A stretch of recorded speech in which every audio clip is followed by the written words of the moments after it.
పట్టాలి అని ఆలోచించింది. ఈరోజు తాటి బెల్లం అంటాం. దేని నుంచి చేస్తామో తెలుసు కదా! తాటికల్లు నుంచి అండి. అదే తాటి బెల్లం ఒరిజినల్ మీకు మార్కెట్‌లో ఎక్కడైనా దొరుకుతుందా? చాలామంది ఒరిజినల్ అని చెప్పి అమ్ముతారు గానీ, చాలా డూప్లికేట్ అండి.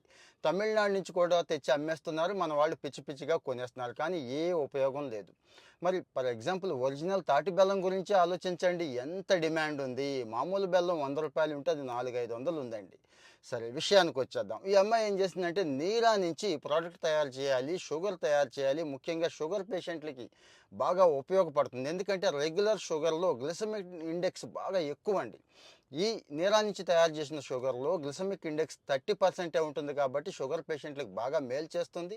మామూలు వాళ్ళకి కూడా బాగా బెనిఫిట్ అవుతుందని చెప్పి స్టార్ట్ చేసేసింది. ఒక 50,00,000 కలెక్ట్ చేసుకుంది. ఒక 50,00,000 మాత్రం గవర్నమెంట్ నుంచి లోన్ తీసుకుందండి. అలా స్టార్ట్ చేసింది. ఈరోజు సక్సెస్‌ఫుల్‌గా బిజినెస్ నడుస్తోంది. మంచి డిమాండ్‌తో. మీకు ఇంకా ఏమైనా డౌట్ ఉంటే